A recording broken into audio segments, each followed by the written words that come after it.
The following is an encore presentation of new expressions. And it is, I don't even know what time it is. It is 10:05. Yes, Is it 10:05? We made it. 10:05 on the dial. I'm glad to hear that because it means that it's New Expressions, which is every Friday morning, where we brag on King Jesus solidly for an hour, and we just, talk all things kingdom of God. It's New Expressions program, Eben. We just have a party doing that, and we usually pull in some guests into the studio and talk about what the kingdom of God is looking like on the region of the Central Coast, stuff that's happening.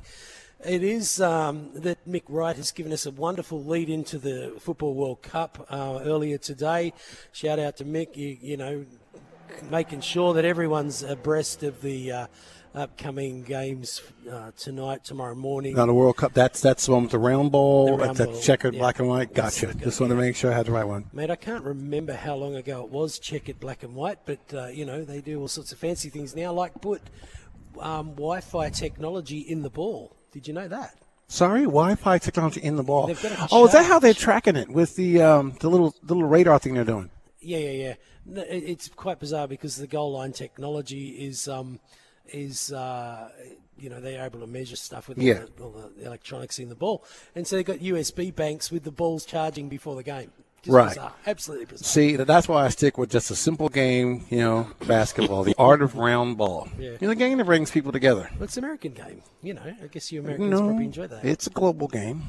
No. Global means everyone on the globe. See, Craig doesn't play basketball as a sore spot. He doesn't like to talk about it. It's okay. It's okay. It's fine.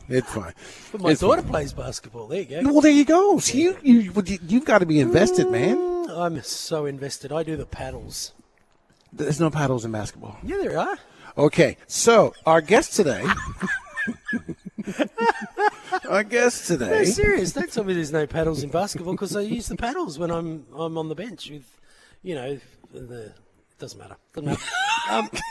We're all over the joint here. Yes, it is New Expressions. People have got to that. I can tell you that. Yeah, they figured it out already.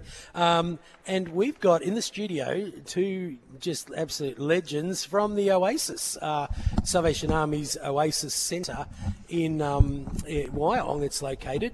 They also have a service in Newcastle as well, in Sydney, and a bunch of Oasis centres around the traps. But we're particularly focusing on Wyong Oasis in the Central Coast as the kind of conversation for today.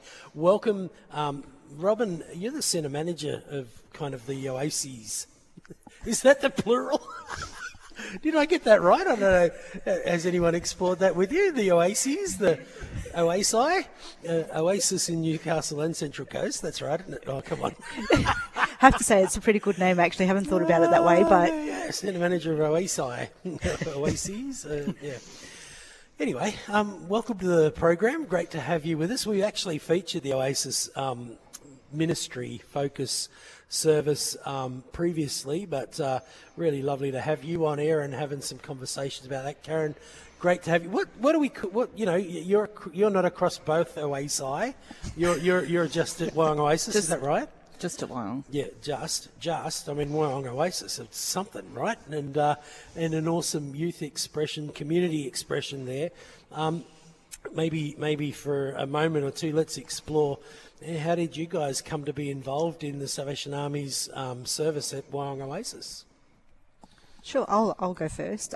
So I moved up from Sydney. I've always lived in, or grew up with the Salvation Army, become a soldier, so very familiar with the DNA of the Salvation Army. Yeah. When I moved to the Central Coast, there was an opportunity for me to be employed by the Salvation Army, where I was a business and training coordinator for Oasis, and then moved into the management role, so been there for 14 and a half years. Wow, that's some time. Yeah. That's a pretty solid stint at Oasis there, and of course that was initially only in Wyong, wasn't it?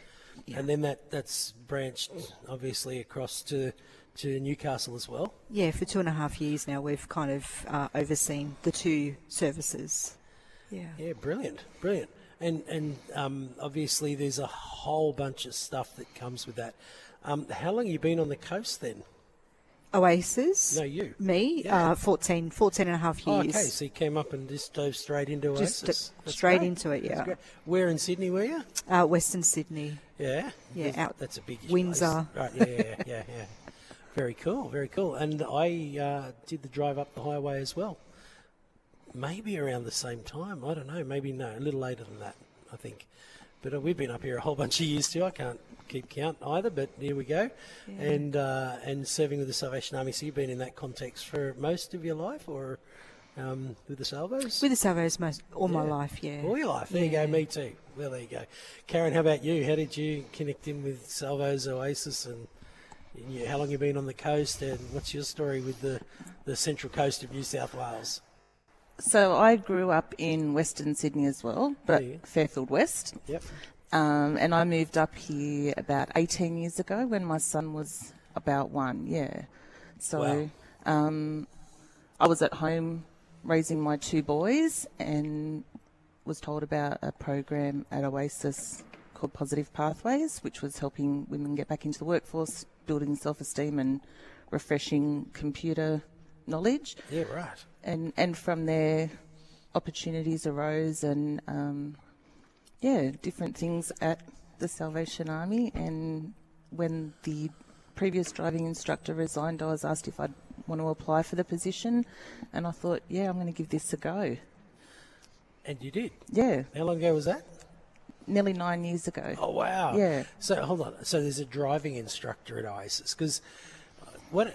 Maybe, Robin, give us a couple of minutes on as much of the stuff as you care to talk about that happens at Oasis. It was exclusively a youth support service, is that right? And it's migrated to that plus more community as well? Probably not as much. It is predominantly a youth service. We have little pockets that the community can access. So we've got a cafe and a discount grocery shop. I accessed that pocket just this week. Yeah. Had a great coffee at their little cafe there. Yeah. So Oasis Youth Services is predominantly supporting young people 12 to 25 in a whole range of programs and services, depending on what their challenges are in life. But we have case workers that work intensively with young people, and that could be a whole range of things from getting identification to education to employment to some criminal activities. So a whole range of things. It's not just a one-stop, like one size fits all young people. It's very individualised. We run group programs. We run school early intervention programs around drugs and alcohol, and how to deal with life, how to deal with emotions, anger management. So a whole suite of things that we are actually actively engaged in the schools across the Central Coast. We run on-site programs, so we've got a dance class, we've got drop-in centre where the young people can come and hang out and have a bit of fun. They get to have an opportunity to build friendships and networks, all in a very safe environment. We have training education programs, so we do vocational training in business, Certificate 4 in business, Cert 4 in community services, and Cert 3 in hospitality. Brilliant. The linkage with the cafe and the hospitality is we are a training cafe. So our young people actually get to work in our cafes, build up work readiness skills, so that they can go on to further employment. That's great. We run, what else do we? Oh, we run a whole lot of things. Yeah. It's very apparent that you run a whole lot of things, and I love that, like you say, it's not a one size fits all. There's such a diversity in what is available in the Oasis service centres. And how long's that cafe been going now? 4 years. 4 years. At least. Yeah, right. Yeah. At least, I'm thinking, because... Oh, we've had to, 4 years. Yeah, wow, that's gone fast. And it started off as a container ship that kind of then had a deck attached to it that then had this and that and the other. And now it's this swanky big... it's a beautiful place, actually, to pull in and have coffee at the Oasis Centre because, you're just covered by green. There's whoever's taking care of your gardens is doing a great job because there's just vines and grass and leaves and bush. It's almost like a secluded little space around the back of that cafe. It's quite lovely. And so that's been going a few years now. Great place to drop in and do coffee. I noticed that you're over the road from the police station and from the courthouse, and those guys seem to frequent your cafe as well, don't they? They've obviously figured out there's a good coffee there to have. Yeah. And so great opportunity for people in training and developing in skills in that. Again, really love the idea that there's that kind of diversity in your training centre. The scope that you bring to prepare and train people. Business is just what a wonderful opportunity to give a young person, some credentialing in the business world. Yes, community services, that makes sense because we're the Salvos and we're in the community service space, but also hospitality as well. I mean, they're great options for young people to explore. Now, you said that you were doing burnouts in the car park or something, Karen. Is that right? Not at all. No? What's your role with the So Oasis? I'm a driving instructor Right. for the Drive for Life program. Okay, so we need to hear about the Drive for Life program. What's that? Okay, so it's a program It's to not help. doing burnouts in the car It's park? definitely not. Definitely not. So I think it was originally developed the Salvation Army identified that there was great disadvantagement with young people, and it was a barrier not having a license, so Sure. a barrier to gaining employment. So that's what the program I think was Huge. initially designed for. Yeah. So basically, I do driving lessons with young people, and if they need extra support to help them get their hours up, because anyone under 25 has to gain 120 hours of driving practice. Wow. So for some young people, they may not have a licensed driver at home, they may not live with family or have any support. We have volunteers who help mentor them to gain the rest of their hours. That's the key issue, isn't it? I mean, you have just laid out the issue really clearly right there. A major barrier to employment, and I got to say, we're with the Salvation Army, Rob, you and I, and many of the roles that we recruit into require someone having a current New South Wales driver's licence. It's just necessary in most, if not all, workspaces. I mean, there are a few where it's not required, but there's a lot where a driver's licence is necessary. And if we're talking about disadvantaged young people, then we need to help remove some of those hurdles.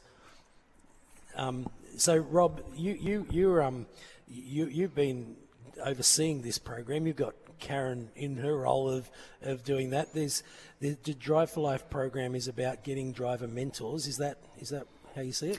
Yeah, so, it is challenging, as Karen said, for young people who don't have access to a vehicle, they don't have access to a licensed adult driver within the household or within their network of family or friends.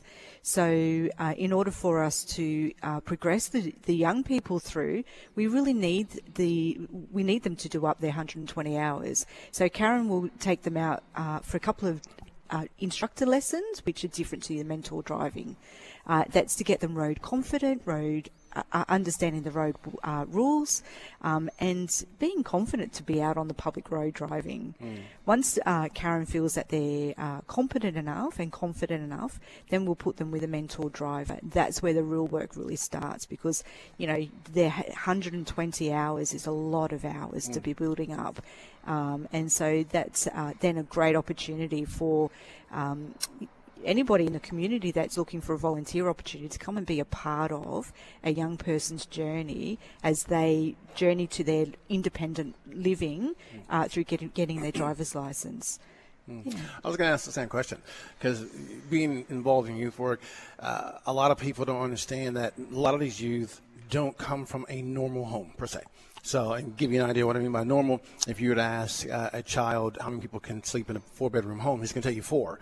Then you ask a child from a different household or neighborhood or a lower subset, he might give you an answer that could be up to 16. So you don't know. So life is different for them. So what you offer is a replacement for someone to actually help, not just the dad. He may not, have a vehicle. The vehicle may be broken. It may be a single parent home and mom's working all the time. She needs to.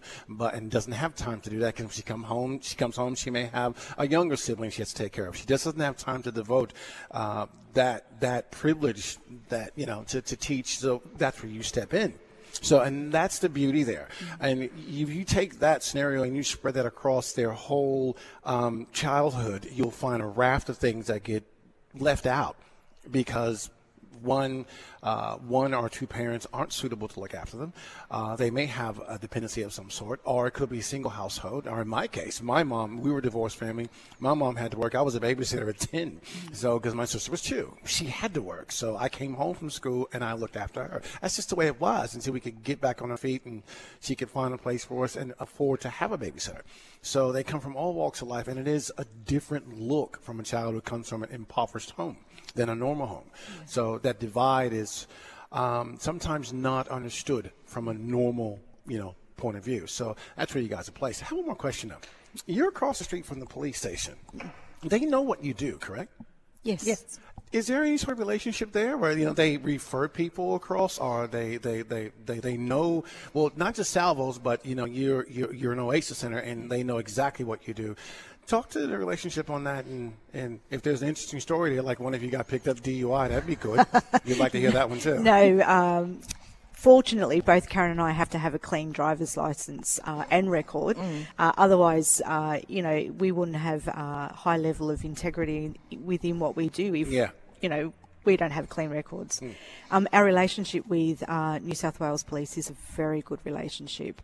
It's both an informal and a formal space based on the nature of the work we do. Correct. So informal in the fact that we have a cafe across the road, so it's convenient for the workers to come across and get their coffee. But what that also does is it creates that opportunity for the community to see them as humans. Yes. Humanises them, not just in a negative space where they're having to go out and enforce the law. Exactly. Where, we get to have that relationship with them. And particularly for our young people, it also provides that positive aspect of that relationship with the police. So in general, we have a very good relationship. On the youth side, we have a really great relationship with the youth liaison team, where they're coming over and supporting us in some of our program delivery with our young people. We have them coming in regularly for youth conferences, that formal meeting with, parties that are having to meet with the police and things like that. So the relationship is a very good relationship. Yeah. And it also allows, us to, draw on them when the need is there as well. And see, relationship is the key.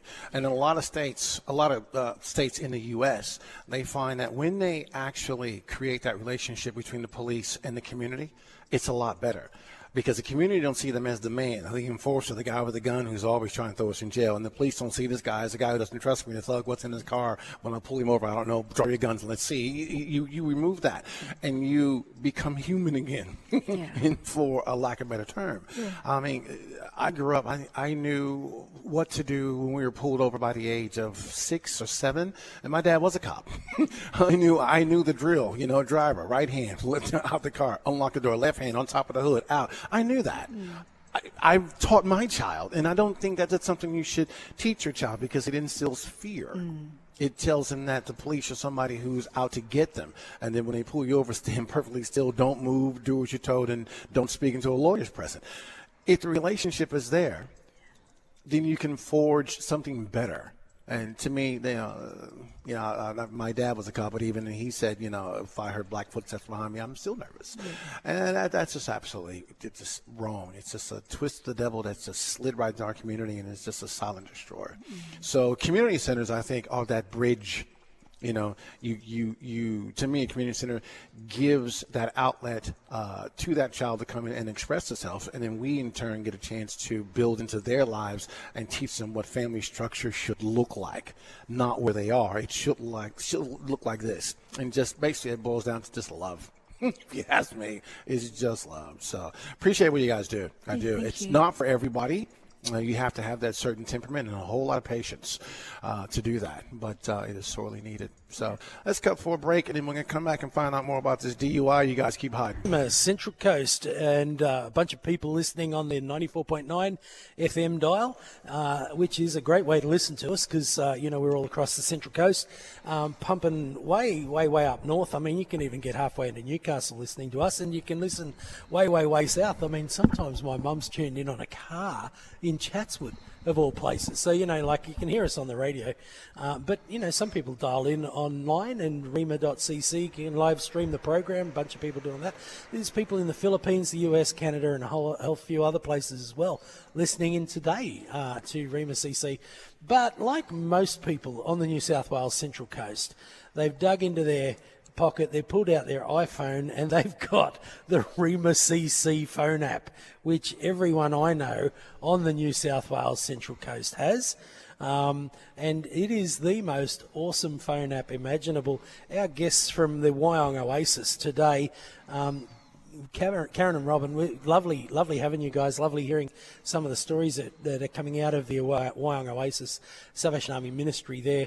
I'm sure both of you have the Rema CC phone app on your phone because, everyone on the Central Coast does. So, that's just a given, I suppose. Although, what's the code on your phone, Rob? I can't seem to unlock it. That's secret business. Fingerprint. I think we need to clear up this DUI business. Oh, yeah? What do you want to say about that? Oasis has been... you guys had your 21st birthday, a year or two back? How long ago was that? Yeah, 2019. How long ago was that? That was 2 years ago. Oh, my. So that means we're 23 years. Oh, my This goodness. is ridiculous. Time is crazy. You're going to have your 30th shortly. Oh. But that's a great ministry located just opposite the cop shop there in Healy Street, Wyong. And, obviously you've got this wonderful cafe, which I jump into every now and then. How's the supermarket thing you've got there? Sonny running that thing there? That's awesome. Yeah, she's doing an amazing job. I was in there this week. Yeah, It's yeah. like a shopping centre. It really great. is. Yeah, she's really done a good job of, creating a really positive shopping experience for our young people and their families. And providing discount groceries, particularly for people who are finding it a little bit tough at the moment. But it's also an opportunity for us to link our young people and their families with our other services within Oasis. So we really have an integrated approach and making sure that communities are supported as much as what we can provide within our youth services. Yeah. No, it's a great little space as well. But it's Drive for Life that we're talking about today, and that's, oh my goodness, it doesn't take more than a couple of seconds to figure out how really precious and valuable this particular service is. So the picture is again that you're taking young people who particularly marginalised and maybe in some ways disadvantaged within our communities, just through whatever circumstances they may be in, and literally don't have the capacity to jump through all the hoops that are required now for getting a New South Wales driver's licence.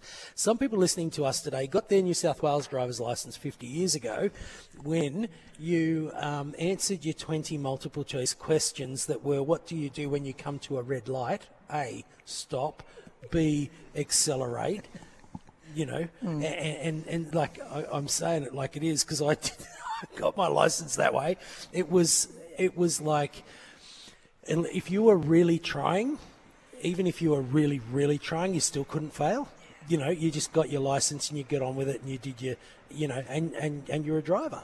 And that's how it was back in the day. My dad talked about when he went for his license, and you just showed up, and the police officer said, "Well, I'll sit in the passenger seat. Show me what you can do." Oh yeah, you didn't crash. You get a license. Drive around the block. Yeah, exactly. That's how it was back in the day. And some of our listeners will go, "Yep, that was me. I experienced it that way. That's how I got my license." Now it's infinitely more complex, isn't it? I mean, you were saying, there are driving hours. There's even the tests, that component to it. It's extremely challenging.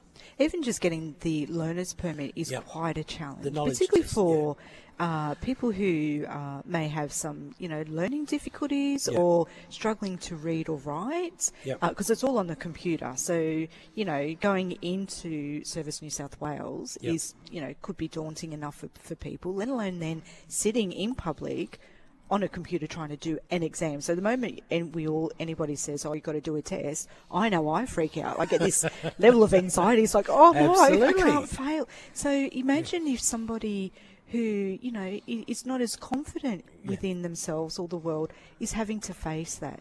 So within our program, we have an opportunity where we can support young people in preparing them to get their L's. So we sit with them, we do practice tests, we read through the questions with them.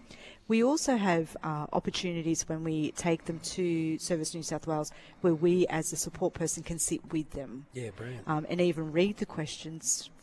No reading the questions. I got that one. No, but we can get someone from Service New South Wales to sit with them and read them the questions, because sometimes if they're not reading or writing properly, or they have those learning difficulties, the speed at which their headphones speak are too fast, and creates a whole other problem. Another barrier. Another barrier. And some of the things that you just described are sorts of things that in my home growing up, my mum and dad would have actually taken the time. They would have, stepped me through it. I remember when I had to go for my L's, my mum and dad are Salvation Army officers. Their appointment was Stanmore Children's Home, and we were in the inner city. And I'd begged and begged and begged, can I please go get my L's? Can I get my L's? And they'd test me. They'd had me read through the questions. There was 100 different, potential options of those questions. And they'd test me right through the whole book. And they felt like I knew enough. So my family had helped me be prepared for the exam. And so I went and did the exam. And, of course, I passed the exam. And my dad then decided, well, right, you're driving it was a Toyota Tarago back in the day. You're driving the Tarago back home, which included driving in peak hour over the Harbour Bridge, having never actually been behind a wheel before. This is a weird idea of a joke, I'm telling you. But having that support at home meant I could confidently participate in that exam. And essentially what you've just described is you are that support. Oasis becomes that support for that young person who, for whatever reason, may not have that at home. Some of the young people have never even had any support to get a licence, so parents have not even encouraged them because maybe they don't have a licence. Sure. For something that we take for granted, I know I did, it was just part and parcel of growing up. You turn 15 or 16, you go and get your L's, and then you go and get your P's. So, having that support from the very beginning with us is a great service. And you hit the nail on the head, Rob. I don't know anyone who sits there going, oh, yippee, an exam, I can't wait. Vast majority of community go, oh, no, I don't want to. What happens if I don't pass? There's the drama that plays out in people's minds, and certainly in communities of disadvantage, why would you set yourself up for another fail? I'm just not going to do the exam. I'm just not going to have a licence. And if kids have grown up in that, well, then that's just what we do, and we figured out how to catch the bus somewhere, and that's just our lot. And so the ministry that you guys carry of coming alongside a young person in this is just a game changer. Like, it really is. Yeah. Well, it allows, I guess, opportunities and other pathways for young people. So if they don't have their licence, then particularly on the Central Coast, we've lived here long enough to understand the barriers of getting employment. 100%. And then travelling to your job. So, young people can't get on the bus because it takes 2 hours to get from one end of the coast to the other end of the coast, let alone trying to get to Sydney. That's on a good day. Yeah. So it's a real barrier to get to young people getting education and employment. They don't have their licence. Then also having that independence to life. Just small things like going to the shopping centre, going to the movies with your friends. It suddenly becomes an easier task if they've got a licence and then a vehicle. So, Karen, you're driving that show. That's your thing, right? That's the Drive for Life program. And so you, as we were hearing earlier, you have a little bit of time with the young person to the point where they gain some measure of competency. Yeah. Do you ever, is there just the one car that's allocated in this? Is there the red car and the blue car? Is there a racing car? Is there how does that all work? We're very fortunate. We have 3 cars on the Central Coast. The Drive for Life cars? Yeah. Yeah. 2 of them have dual controls, and then one of them's just a standard car. Right. So we have a fully operational instructor vehicle that I do the teaching in. Wow. And then That's cool. The volunteers can take students out in one of the other vehicles. So, yeah. That's very cool. And so you got 2 of these fitted out with I can't even imagine what that looks like. I want to go and have a look now. An extra brake and accelerator on the passenger side. Yeah, how about that? I suppose it's probably more common than not in driver training sort of stuff. Yeah. And then when you feel like they've measured some competencies, you hand them over to a mentor figure. Now, that's where I reckon we ought to spend the rest of our program. We're going to go to a break shortly, but the idea that there are people around the Central Coast who maybe landed in retirement or maybe have time up their sleeve going, gee, what could I give my time to? You've got an opportunity of a lifetime to actually become a mentor driver that actually takes one of these young people and sits with them and gets them through their driving hours, and in the process maybe fosters a really positive relationship with an older person who can be like a mentor figure to them, probably not just in driving, I imagine. Definitely. Probably through a whole bunch of... It was only this week I was there again at Wyong Oasis, and I bumped into you. It might have been you introduced me to one of your drivers, mentor drivers, and I went, oh, this guy is a hero. What an absolute hero. Like, he's carved out time, week in, week out to be available for young people to help them have an opportunity they might never have otherwise, and the difference that guy is making. What was his name again? Mick. The difference Mick is making in young people's lives on the Central Coast, you can't quantify that. And so let's spend a bit of time with that, on the other side of the break, and we'll put the call out to listeners. If you want to consider being part of the volunteer mentor driving with the Drive for Life program with Oasis, then keep listening, because it's coming back straight up. This is the New Expressions program, where every Friday morning we brag solidly on King Jesus, celebrate his kingdom and kingdom advancement and kingdom things, and things that are of the kingdom. This morning are Wyong Oasis, the Salvos service in there in Healy Street. I'm getting a chuckle from Evan because you guys are joined us here in the studio. We've got Robin and Karen. Robin, you're the centre manager for the Oasis in Wyong and Newcastle. Karen, you head up the Drive for Life program. That's what we just were talking about a moment ago before we went to a break, and we want to kind of drill down on that for a little bit just now, because Salvation Army is about alleviating any kind of burden that sits on people, particularly disadvantaged people, in trying to help them move into their best life. The Oasis Youth Centre has been doing that for 20 plus years now. I think we said 23, did we say? 23. And making a way for young people to move into futures that they may not even yet have dreamed of. In terms of, you talked about business skills training, you talked about hospitality training, community services training, all those sorts of things. But the biggest barrier that I can see to young people moving ahead in life is having a license. And so we're talking about the Drive for Life program. Now, you said to me off air, there's a website, salvationarmy.org.au, that's easy enough, /Drive for Life. Drive for Life, all letters, not numbers. So salvationarmy.org.au is the big Salvos website, but /Drive for Life. And you can kind of start to connect in with us a little bit about this particular program. Karen, it's your baby. You're the one who's been driving this whole Drive for Life program for a bunch of years now. And my goodness, you must have the patience of a saint to be able to. I do for my students, yes. So, I can't even imagine, some of the chaos that might end up sitting next to you in a driver's seat one day. Because people have, it's a nervous thing when you're all of a sudden behind, a ton and a half of machinery that you're responsible for on the roads, and never having done it before, never having had the experiences before, and you're the go-to person. You're the one who holds their hand and gets them through those early few hours of learning how to navigate on the roads. Yeah, it's important. I obviously treat everyone differently. They all have different needs, but we do have a lot of students who suffer with anxiety. So, we start off in really quiet streets just to help them gain confidence of learning how to operate the vehicle. And then once they're building their confidence, we, move out into busier and busier traffic. But I remember my son, who's now 21, being in the car with him. Sure. You talk about Karen being patient, and I've seen Karen in the car, and seeing her with the students. And as a parent, the level of anxiety of not being in control of that vehicle, and your child is, like, I remember, you go, brake now. And so I remember being really stressed.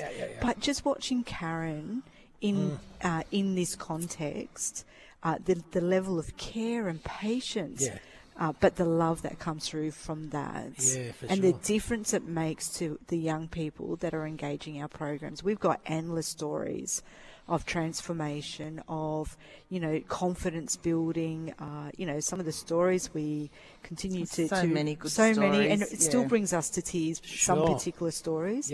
But Karen is the key to that. Oh, absolutely. Because of who she is, the heart that she has, and then that then translate to how we can run our program for our young people.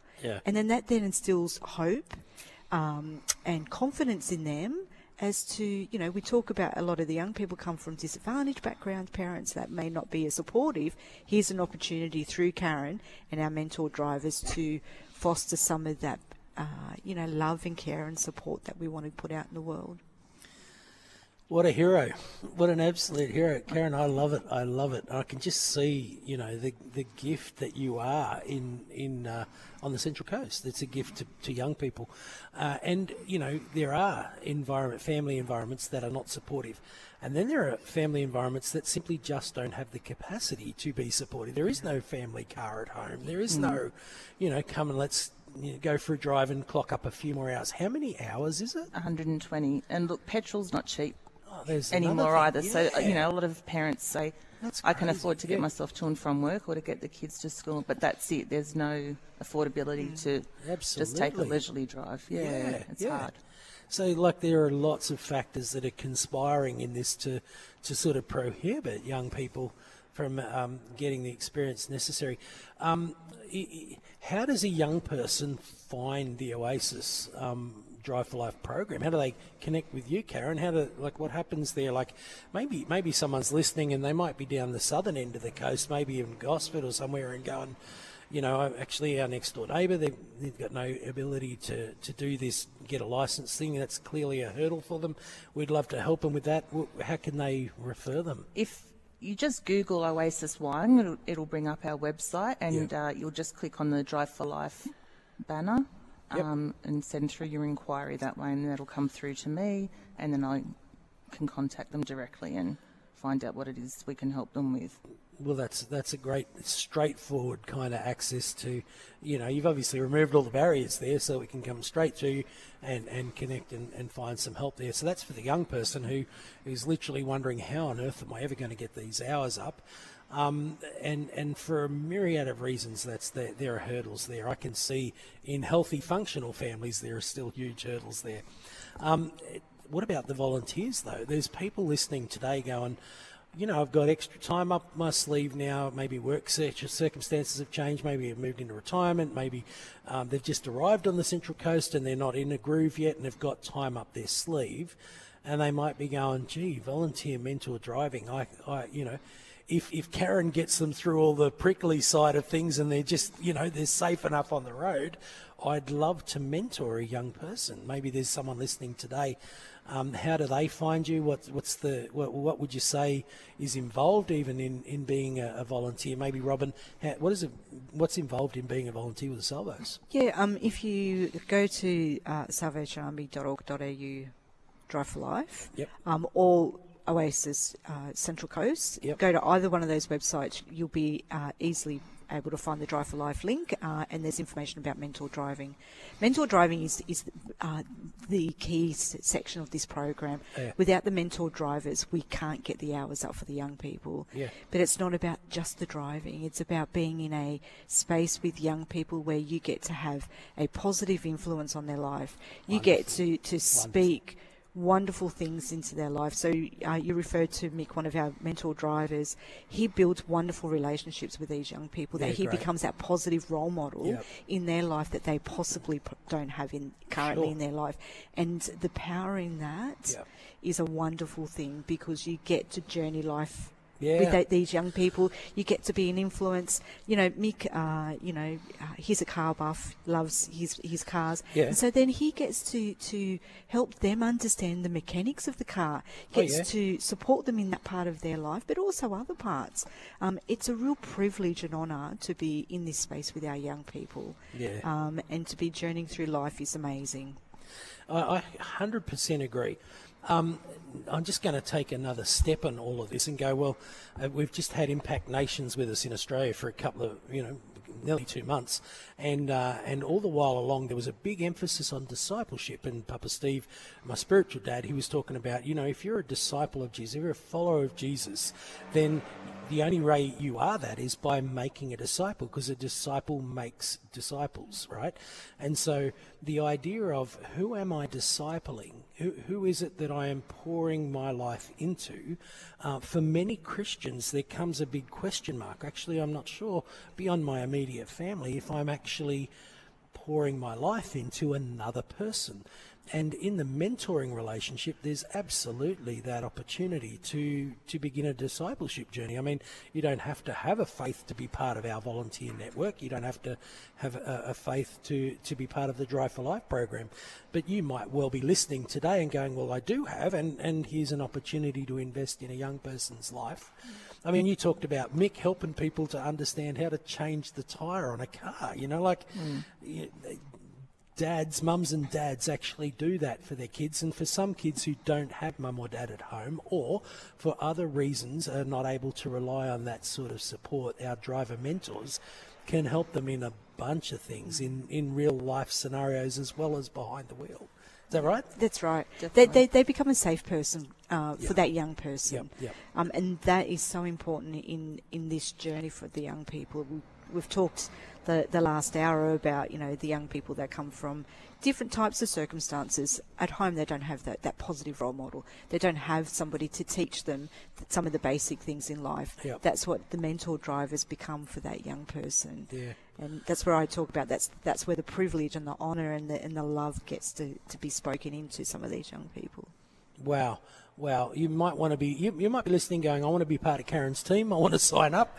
Again, that's salvationarmy.org.au, and if you whack a / in there and go Drive for Life, salvationarmy.org.au / Drive for Life, you can find the program. You can find how to volunteer. You can refer people even who might need to get some hours up, but you can also sign up with Karen. And I guess that's a bit of a relief for volunteer drivers as well. They're not doing those first few hours. They've got, you've navigated that with the young person. And so now it's a matter of accumulating confidence behind the wheel. And really, if you've got a current New South Wales driver's licence and a heart to invest in a young person, then you're the ideal person. Is that right? Definitely. Is it more complex than that? Not that complex, no. No. And, just want to add in with the mentor drivers that they're very well supported through the program. We have additional training and mechanisms in place to make sure that they are, well equipped to do the role. So they're not just thrown in the deep end and put in the car with a young person. They're set up quite well through our programs. Well, that sounds fantastic. I'm not surprised because that's Oasis. You've been listening to Robin, who's the centre manager of the Oasis, and also Karen, who runs the Drive for Life program with the Salvos Oasis Wyong. Healy Street's where they're located. Jump on the internet, find them, and maybe volunteer today because that would be a great help to a young person. This has been New Expressions. You've been listening to an Encore presentation of New Expressions, which can be heard live every Friday morning at 10 a.m. on 94.9 Rima Central Coast.